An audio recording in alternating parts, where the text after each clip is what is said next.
be recording, and you will be able to share this with your colleagues.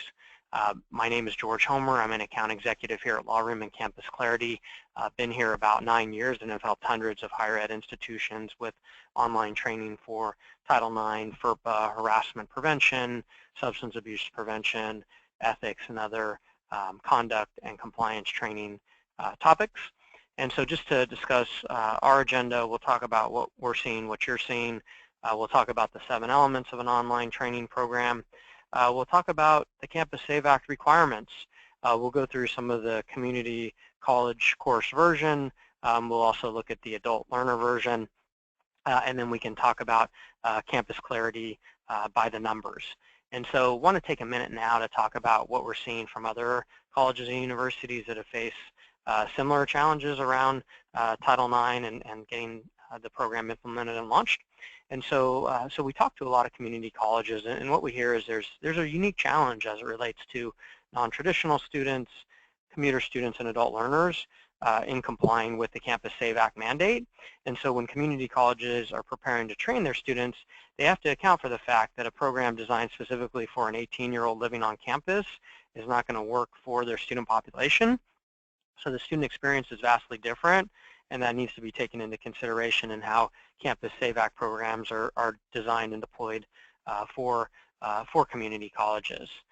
We also talk about making training available across the entire institution, and so there was an update to the Campus Save Act in October of 2014, and one of the new challenges institutions are facing is they no longer just need to make a program available for incoming students, but they need to make training available for all students and employees and on an ongoing basis, and this creates a much larger number of considerations. So there's not a silver bullet course that can be given once and done in order to meet these requirements. And lastly, we talked to a number of clients that already started building the program in-house before we had arrived, and in some cases we're looking at us for the student training and faculty as well. And so in either case, we saw some really consistent patterns.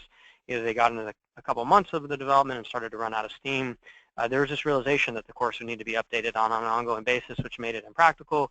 Or in the worst case scenario, an OCR complaint arrived and it was just too risky to entrust the development to those internal resources.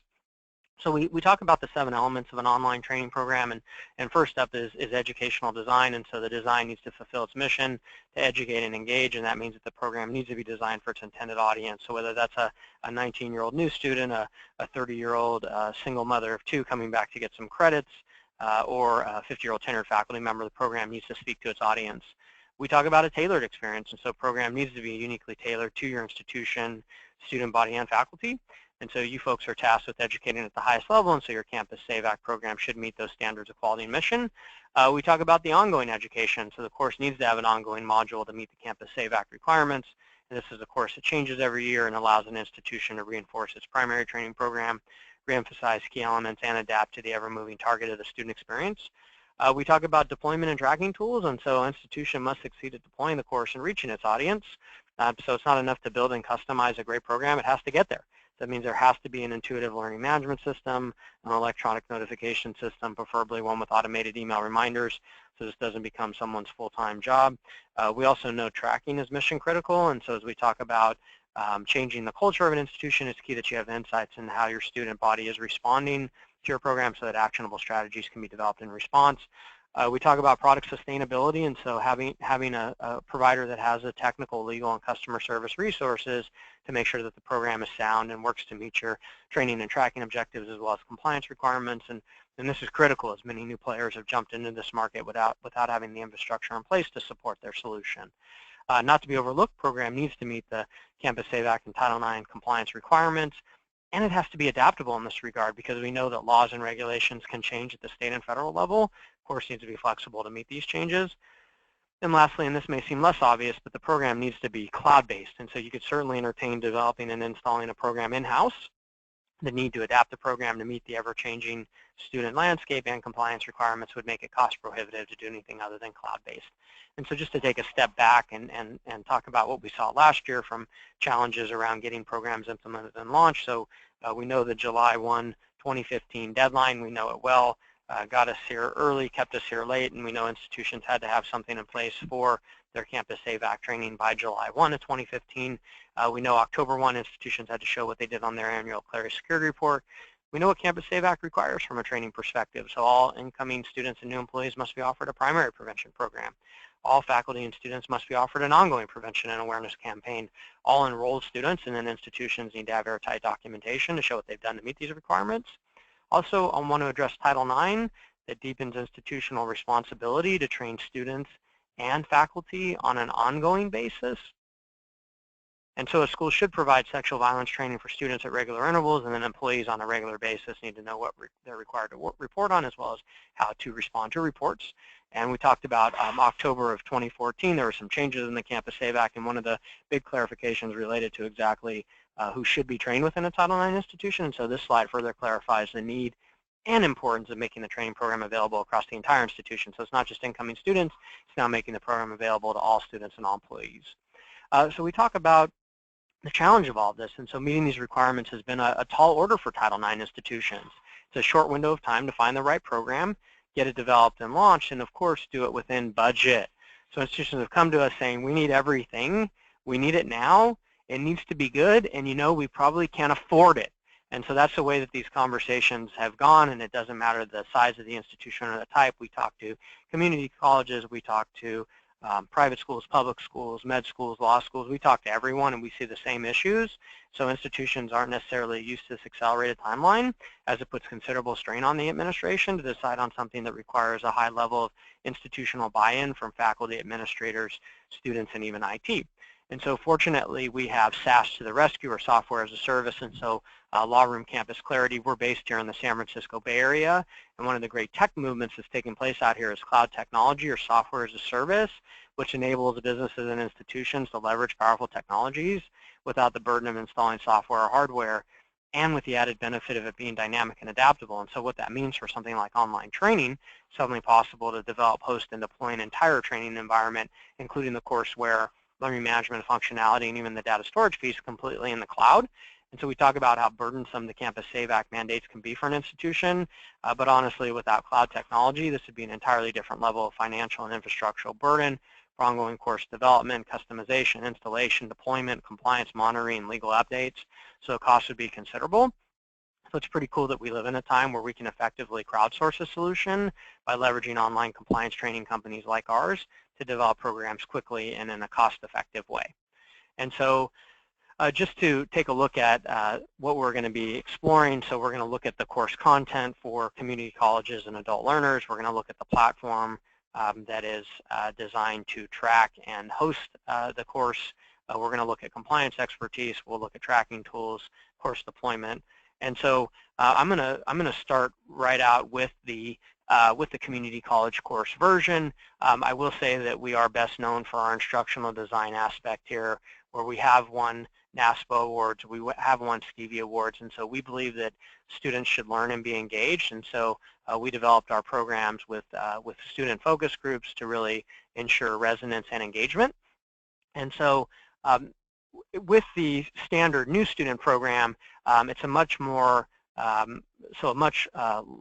the 18 to 22-year-old living on campus, it's a much less mature program, more of a party smart, party safe. And so we've gone in a totally different direction for community college courseware and adult learners. This has some music. You can't hear it through the webinar, but this is the intro. And so it's more of a jazz, smooth, mellow narration with some thought-provoking questions versus the rock and roll music at the beginning of the 18 to 22-year-old new student program. So it's a much different course, but has been well received at over 200 community colleges using our solution. And so I just want to walk through bits and pieces, let it play out so that you can see the difference. We can also look at some of the standard program for the new students, so we can compare and contrast. So just want to make sure that everything is clear in how we've differentiated this program. And so we use a number of legal protections in here. So we talk about VAWA, we talk about Title IX, we talk about the Campus Save Act. We have a link to your Title IX coordinator. And so this gives you tremendous flexibility in making, letting folks know where they need to go if they have questions or concerns. We get into terminology. We have a trigger warning. So this can be a triggering event. And so by folks going through this, so we want people to know that, hey, you can get help. There are ways to address any concerns. We know that a lot of the community college students are working in the workplace, and so what we've done here is we're getting providing information around harassment and discrimination both in the workplace and on campus. We're looking at potentially harassing behaviors so that folks understand what it is that their responsibilities and rights are under Title VII as well as Title IX. And so we get into some flip cards, so some interactive scenarios to really hold engagement and foster learning. And then we get into relationship abuse. So we talk about domestic violence, we talk about dating violence, we talk about stalking, all under Vermont state law, as is required by the Campus Save Act. When I get the answer incorrect, so if I get this wrong, I have to go back and get it right to move on. So it shows here I got the answer incorrect. So all of our courses require 100% completion. So someone can never just click their way through and not pay attention. There's always going to be interactions. We have the state law pieces that are required, incorporated in plain English. So it's not just a link to a law. It's actually broken down and contextualized in how these state laws apply to stalking, domestic violence, victim protection orders, and so forth. So this is definitely not a click-through experience. You actually have to go through each one of these interactions and stay engaged. And to move on to the next page, this is an unlocked demo, so naturally I don't have to go through all of these. But for someone just taking the course, you actually have to hover over each one of these before you can move on. And then we look at a survivor's reaction to an assault from a biological perspective. So we look at blurred memory, we look at an emotionless response, and then we look at we talk about tonic immobility or rape-induced paralysis, so that folks know that in many cases victims are frozen with fear so that they can't respond to an assault. We also talk about the aftermath of assault. So what do? You preserve evidence, you tell someone, you get immediate medical attention, you get a forensic exam if you decide to report. We have these interactive scenarios, so it's a drag and drop. So I select the answer I think is right. It's a good choice, I got it right, and it gives me some feedback on why it's right. And then taking action, anticipate rationalization, so I can't tell her that, she's my friend, but I guess it's better to hear it from me than someone else. So lots of different interactions to keep people engaged.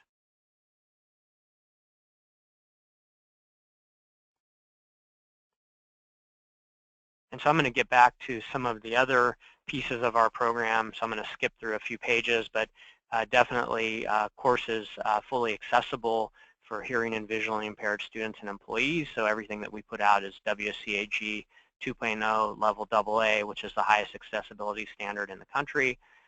So we are big believers in making sure that our programs are inclusive and that anyone can access. And we put it in writing, and so we have a statement of accessibility that states that we do have fully accessible training. We talk about a tailored experience, and so it's critical that the course is tailored to the institution, so there's a consistent message across the organization. So the course has to have the look and feel of each unique campus to maximize the learning experience. So here the course is branded to your institutions. It's got your welcome letter from your president or whoever's introducing the program, as well as your campus photos. And then we integrate in your policies. So we require electronic signature. So you do have that in electronic format.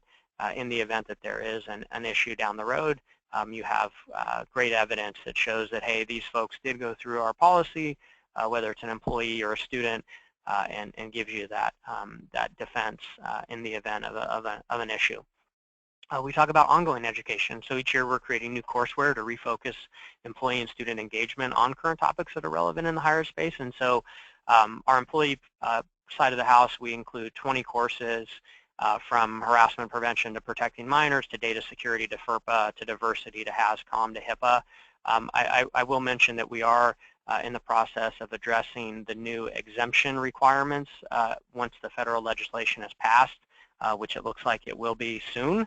And so I know in previous webinars, Sophie, who has organized this and done a great job, had mentioned to speak about our capabilities. So we are going to be launching a course, and whenever there's relevant legislation, whether at a federal level or a state level, we're creating courseware to help educate our clients. And I know this new exemption requirement has a lot of HR folks concerned and legal folks as well. So we're going to be providing a course once everything is finalized and giving more clarity.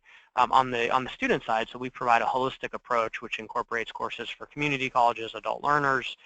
There's follow-up courses, there's sanctioned courses, there's an annual ongoing course, because really what this is all about is changing behavior. And so we like to talk about a 4-step approach to behavior change. So we have a primary prevention program, follow-up courses, annual ongoing, and then an annual climate survey. And so it gives you the ability to address a multitude of areas to really make change and do the right thing on campus. So it looks like we do have a couple of questions, and so I would like to answer those very briefly.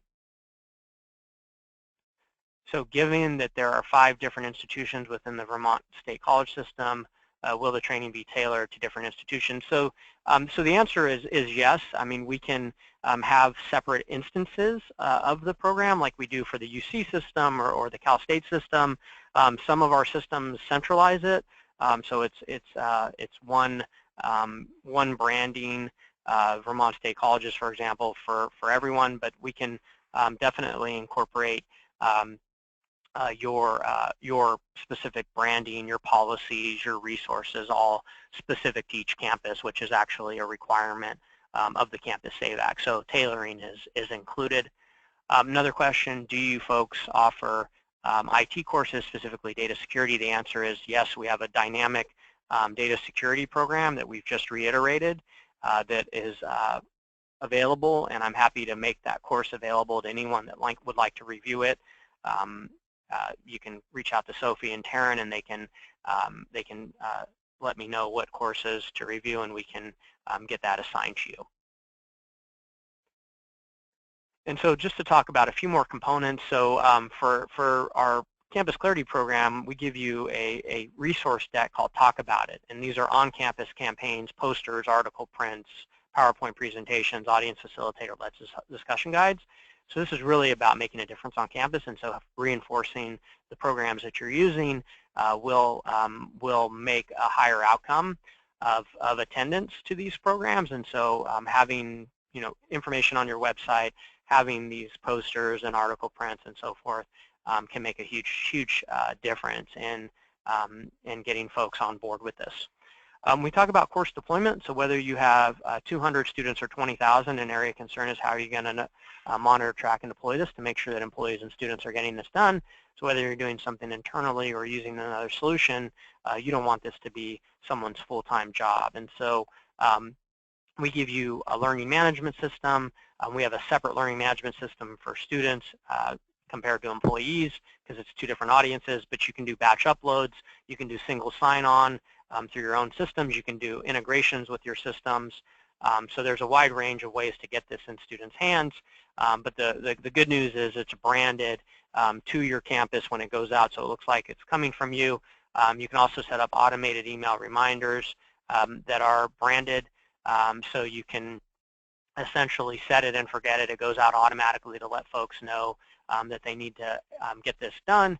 And Ball State put out an article about 6 months ago where they got an 87% completion rate, which was a fantastic number for non-mandatory training, so just automated email reminders. So we are, as a company with our 650 campuses that we work with, we have about an 80+% for non-mandatory and then 95+ for mandatory. So what that tells us is that students are very much receptive to this and that they are engaged. We get into participation reports, there's demographics reports, there's completion reports, so it gives you the flexibility to really monitor and track. We do have another question, so I'd like to pause here. I have a question here. All 5 campuses may become tobacco-free by the fall of 2017. Can you offer anything in terms of education, training, or as a requirement for offenders of a new policy? So we have sanctioned courses, and they cover substance abuse, alcohol, and then sexual misconduct. So we don't have anything on tobacco. That's not to say you can't incorporate your policy into the course for tobacco and have them sign off on that. So that is totally available, and you can easily incorporate that in. Another question, would the tracking information be divided by institution, or in other words, would CCV would receive information on which of their employees and students have done this training? So yes, there is a roll-up where you can have a system-wide administrative system, and then you can so you can be a super admin. So Sophie and her team can be what's called a super admin, and then each location could be a sub-admin, and they would be able to access their own records and not other schools' records, although Sophie, as a super admin, could access everyone's records. So there are different ways that we can structure this, but that's a common system way, if that makes sense. And then we talk about climate surveys, and so this is an optional piece, but building climate surveys, deploying climate surveys, looking at the analytics are all things that we provide as a value-added benefit, and at an additional cost. So if the climate survey is of interest, we can definitely talk about that. But it really is a great way to find out how programs are working. We also talk about compliance expertise. So the course is state-specific with the law integrated in. So with Vermont state law, we've built out 50 courses for 50 states. We have 7 lawyers on staff to make sure courses are up to date and meet the letter of the law, because we know that laws change. And so in New York, we had enough is enough. In California, we have yes means yes. In Illinois, we have a new requirement. Minnesota. And the reason that we've had so much success here is there really isn't another solution that provides as much level of compliance and quality that our programs are offering. I had mentioned campus-specific resources, so each campus has its own on- and off-campus resources. And for community colleges, I work with over 100 community colleges, and I know that they have specific needs around campus resources, because in many cases they're crossing county lines. And so we want to make sure that any course we put out does incorporate all of the required resources, as well as the required conduct process. And so just to give you folks a little information about Campus Clarity and Law Room, and I'd be remiss not to share with you Law Room's compliance expertise, and so not a sales pitch. Owe it to you to give you information about Law Room, and it should be a big deal for any Campus Save Act solution. So Law Room has over 20 years of compliance expertise, servicing tens of thousands of organizations along the way. Our founder is a lawyer. We have 10 lawyers on staff to make sure courses are up to date and compliant. We trained 1.5 million employees and students last year, over 1,500 organizations. Over 650 colleges and universities trust us for Title IX in the Campus Save Act, from Harvard, Yale, NYU, and Columbia on the East Coast to Stanford, USC, and the whole University of California system on the West Coast. But we also work with Middlebury, we work with Vermont Law School, and we work with the Vermont College of Fine Arts. And so that is pretty much it for me. I'm going to put my contact information, so if there are questions or course access, feel free to reach out to me. But we can definitely, we still have a few minutes here. If there are any other questions, I'm happy to answer those.